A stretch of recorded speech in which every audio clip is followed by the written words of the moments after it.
G'day guys, Josh here. Hope you guys are having a great day today. It's going to be part number 3 of Lost Ark Compendium. And today, what we're going to do is we're going to do something different, okay? Well, not something different, but we're going to do the same, same.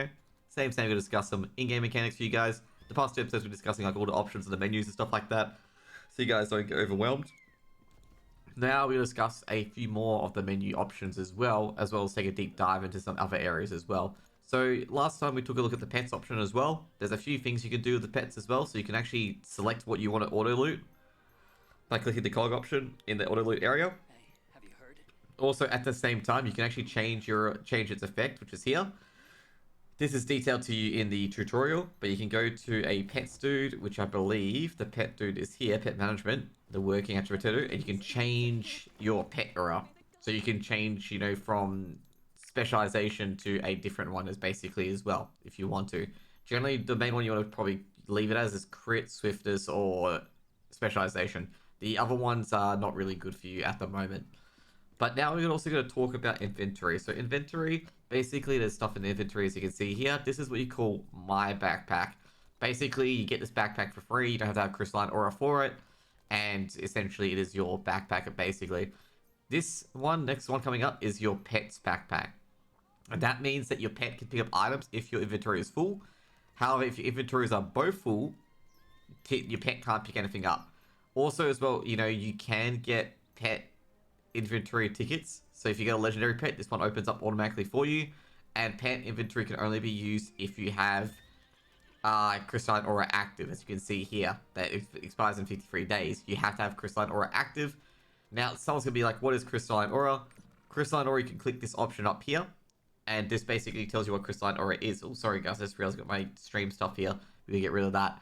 So with crystalline aura, your triport is free, 50% off. Daily report action tries 1. Life natural recovery is 10%.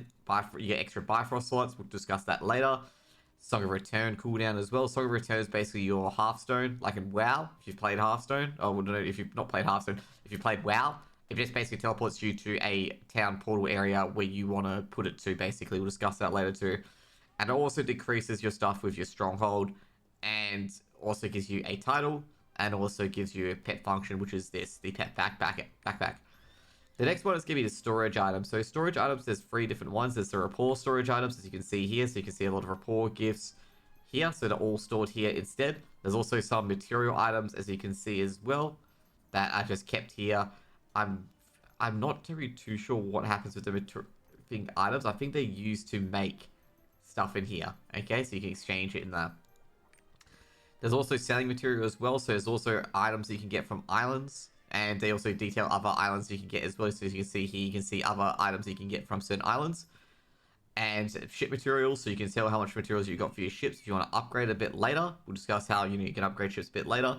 And then also you got some keys, which are with adventure quests, with sailing, which we'll discuss a bit later as well. But you can see here that all the abilities, so you can see there's events here, stronghold stuff here, foraging, so the herbs that you gather, logging, mining, hunting, fishing, excavating, and other materials. So you can see here that all your resources and stuff like that are put into different parts of your backpack.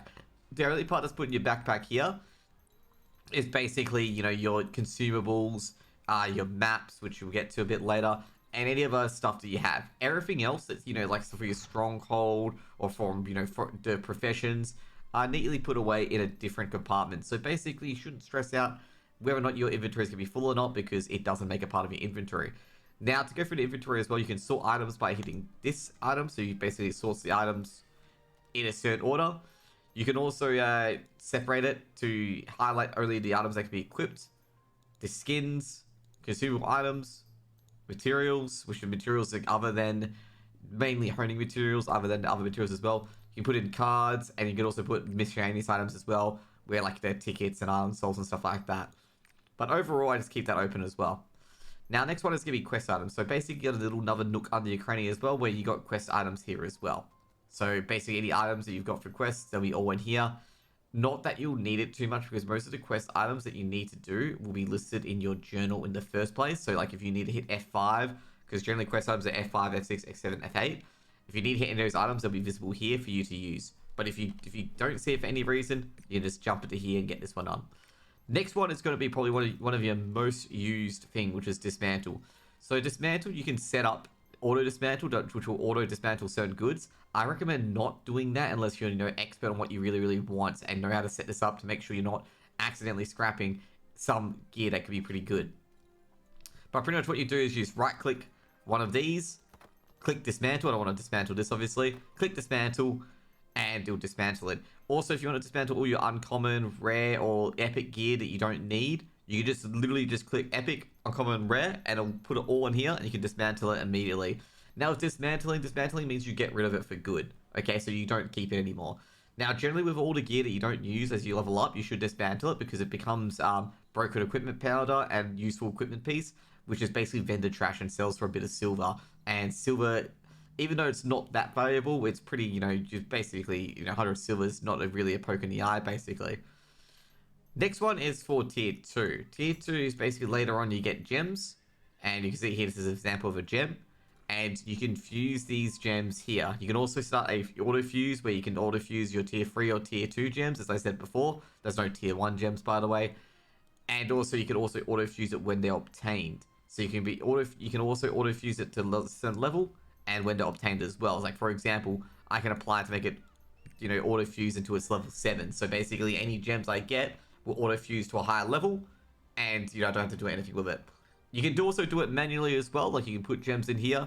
You need to fuse three gems of the same level to get to a high level gem. And that's pretty much everything to do with the inventory. The next up we're going to go through is we're going to go through the tabs. So this is for global chats. If you've got guild global chats, you can actually access this global chat on any toon whatsoever. So basically, if someone DMs, if someone wants something done and you're on an alt, you can see it via global chat. Next up's the calendar. The calendar's not as detailed as WoW's, I suppose. But basically as well, it tells you, what stuff is active. So you can see, hey, Chaos Gate's active from this part in time, blah, blah, blah.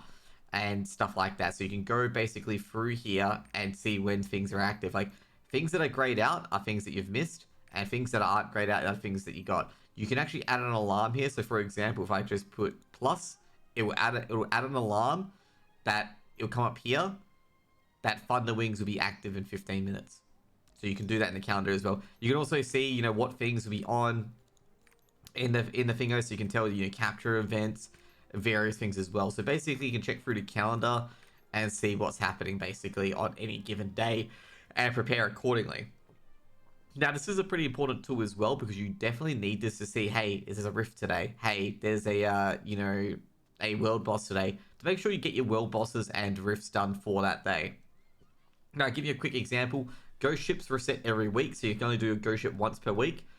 World bosses and rifts reset daily, and some days they may not have them and some days they do. And sometimes if you're in a US West server, you can do one before reset, you can do one after reset, so be aware of that as well. We've also talked about Crystalline Aura before, so don't worry about that too much. Next up we talk about the login rewards. For some reason, if you close the login rewards before you select one, you can always go back here. It also highlights if you've got one that you can use, and just click the login rewards you get. The login rewards can be pretty decent. Like you can get some pretty decent stuff here for you to use. Alternatively, if nothing's there really for you to use, you can just store it up in your inventories as well. We'll go through the next part of the inventory very, very shortly to go through a bit further into it. But not just yet. So if you buy anything, so basically there's this little claim thing here. So if you get any Amazon Prime stuff, buy anything from the Mari store, which we'll talk about in a later video, or just get any rewards or compensation for maintenance or anything like that, this will appear here, and basically you can claim this on any character. So basically you can put it onto your alts if you want to, but once you claim it, you can't transfer it generally unless it's roster bound. Next up is your mail. So this is your express mail info. If you want to get your actual mail for some items, like for example, if someone bid on an item and stuff like that, you have to go to the actual mailbox to grab it. With express mail, if you sell something via the AH or anything like that, you can grab it here pretty much. But for anything else, such as, let me give you an example. There's a quest where you have to check your mailbox, but actually check it. You can't get it from express mail. Basically, you have to do that. Next one is notifications. There are certain things like maps and bidding on an auction for a loot that this will activate, and this will be triggered. So basically, you just check your notifications. For example, if you're doing a secret map with a group, basically, if anyone shares a map, their map will be contained in the notifications. You probably have already seen a few secret maps early on from doing your quests and stuff like that. These become a big thing when you do rifts a bit later, but we'll talk about it a bit later. Next one is for your stronghold. So if you've completed Lutera, basically this will cover any alert for your stronghold. So we'll go through a separate stronghold chapter a bit later to discuss it, but like, so your stronghold is basically like a Facebook farm bill. Okay, let's just be real with that. Okay, you can build stuff, you can research stuff, you can dispatch people on missions, and you can build it as your own base. So that's why I call like a kind of a Facebook Farmville sort of game, which is pretty cool. It is pretty cool. It is very, very useful, and you want to pay a lot of attention to it. And last but not least is the currency menu. And now you might be like, oh crap, this currency is overwhelming. So for the currencies here, you can tick 4 of these items and they'll be listed here, okay? You can only have 4 set. So basically there's also the content currency. This is mainly honing stuff. Pirate coins is a different currency where effectively what you use pirate coins on is you can purchase crewmates. You can purchase honing mats with it as well. Honing mats will get down the track as well. And you can also purchase other stuff on the seas with it as well. Ship upgrades as well. Now, rift pieces, they're a bit different. They're from rifts. You can trade those in for maps. As I said, 4 secret maps. And that's pretty much it. These shards are basically tier 1, tier 2, tier 3. You need to be able to deposit a certain amount before you can try and upgrade your pieces. Basically, these are like, if you ever played Yakuza, when you invest money in yourself, Yakuza 0, to upgrade stats, this is pretty much like this as well, okay? Except it gives you the ability to upgrade a piece of gear, and the chances, it depends.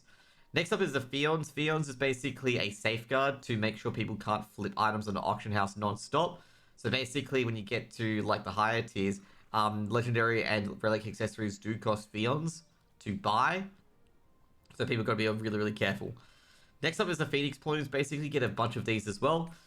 Phoenix Plumes are basically, if you die, you can resurrect 5 seconds later, and you resurrect at your spot. Normally, you resurrect at the entrance, but you can resurrect on the spot and continue to fight there and then. It's kind of, you use these generally when you feel like, hey, if I resurrect now, I can probably kill it. Next up is gold. Gold is a valuable currency. It generates a lot of gold is what the AH trades in, basically, not silver. So basically, if you want to buy anything in AH, it'll be in gold. So you want to get as much gold as you can. Also, later on, you need gold for honing. At the first point, it's just silver. And also at the same time for purchasing gear, and also donating to the guild, which we'll get in a bit later. And also, it just makes the world go around, basically. Gold is very, very important. There's some stuff in the stronghold that also requires gold as well, such as memory transfer, which is very, very important. You want to keep probably a healthy amount of gold on you. Probably going to say, like, at the start, probably keep 1 or 2k on you. Towards the end tiers, like I say, tier 1, probably keep 5k, tier 2, 10k, and tier 3, you want to try to keep 20k around. These are not hard and fast rules. You can dig a bit further if you want to, but just remember at the same time to make sure you got some gold just in case you need something. Silver is a different currency where you can buy vendor stuff, essentially, and it also is used to hone as well. So meaning that you may need to use a bit of silver to hone, but generally it's for, potions, which you get to learn these potions here, especially here, and also, food. There's some foods that use silver. There's some gifts that use silver. There's some hidden wandering merchants that, trade in silver and stuff like that as well. As I said before, it is used to hone. And what else? It's used to repair. There's a lot of like little things that it does for you. Your biggest strain on silver is most likely going to be, like I say right now, honing and purchasing awakening shards and purchasing potions. They give you your biggest expense. Next up is crystals. Crystals you use in the Mari store to purchase goods on the Mari store. And that's pretty much it. So basically you can purchase, let's say, greater honor leap stones from Mari store for 50 crystals. You can also purchase other stuff as well, such as rapport packs, trading card packs, trading potion packs. Essentially, crystals are very versatile. You can even purchase crystalline aura with crystals. So be aware of that as well. If you want to refresh your crystalline aura, you can purchase some crystals on the market. It also, in this currency tab as well, has the token items. So the token items, the collectible items basically dictate your coin of courage, which is what you get from PvP at a certain rank. Your silver or bloodstones, which is related to guild activity. So if you donate gold, donate silver, or do a guild request, it comes into here, and you can use it to purchase honing items and various other things. Then there's Providence Stones. Providence Stones is basically get off mobs, get off quests like that, where you can purchase rapport gifts from the vendors in certain cities. And you can also purchase a pack that's relevant to the city that you're in. Last but not least is Sailors. There's 5 types of coins, which is Ginas, Spectrums, Arcturus, Ancient, and Sun Coin. They're for different tiers of content. So generally tier 1 is for Gina Coin. Rohindel's got Spectrum Coin as well, which is also tier 1. Then you got Yawn, then you got Phaeton, and you got Punica. This is basically tier 3, tier 2, tier 2, tier 1, and tier 1. Now, overall, these coins as well, Gina's generally the most valuable because a lot of the horizontal content is unlocked via Gina. But if you do want to unlock more pirate coins, you want to go Sun Coin. So basically, these coins can also be exchanged for pirate coins if you do need it. So basically, Sun Coin gives you 20 per one, and Gina gives you 12 per one. I think it's 14, 16, and 18 on these ones as well. Now, overall, that's pretty much it with the currency menu. So pretty much we discussed the inventory menu today, the currency menu as well, and we discussed a bit of the pet menu as well. I gotta go in through you as well with the pet menu. With Crystalline Aura as well, your pet can be used for the inventory. It can be used to access your stash anywhere. It can be used to access the market anywhere. It can be used to access the mail anywhere, including anything that's not express mail. It can allow you to repair both your items and your trade items as well, and allows you to refacet your ability stone. Now, this video is getting a bit long. Let's just go into the stash for a second as well. So for the stash, you got generally in the stash, you have a roster storage, which has only got 4 rows. With the rest of the roster storage, you can unlock via a stronghold. So you can see here, I've unlocked all my roster storage via my stronghold. This is why your stronghold is important, to get a larger roster storage. And basically, if your item says roster bound, you can put it in here, and any of your alts can pick it up. That's pretty much it. You can also sort it out as well. You can also put gems in here, fusion materials, and other various items in here as well for your other alts to use. And, things like, these are honing mats. So pretty much, I'm giving it to my roster storage so everyone can use it. Now, in that as well, anybody can use it, okay? So basically, if I go onto my bard, for example, they can use anything that's in here. So, for example, if they wanted to hone, this would come up on their honing mat saying, hey, you can use these mats to hone. Now, for the storage itself, your personal storage is only restricted to you. So there's a gear storage, and there's multiple other storages as well. So normally you get 1 or 2 at the start. You can unlock more stash storage as you go along. And now with the third storage, stuff like that, it costs crystals to unlock. I'm going to say right now, you probably don't need to unlock further stash storage. Generally 1 or 2 pages is pretty much fine. Like, if I'm a bit of a hoarder, as you guys can see here, and I've still got a lot of inventory left over. So pretty much what I'm going to say right now is that you don't really need to buy extra stash stuff. Roster storage, you should buy extra because you're going to have a lot of things that you're going to store between your rosters. Now, if you want to put stuff in the storage, you can simply right click it and it goes in. However, if you want to put your stuff in your roster storage, you have to drag into the roster storage yourself, basically. And that's pretty much it with the inventory function. And I hope you guys learned a lot, and I hope you guys have a wonderful day. Next video, I think I'm going to go through the auction house and stuff like that as well. Or maybe not, actually. I'm not sure what I'm going to go through next time. But just to introduce you guys to more mechanics in Lost Ark. Hope you guys have a great day. Like, comment, subscribe.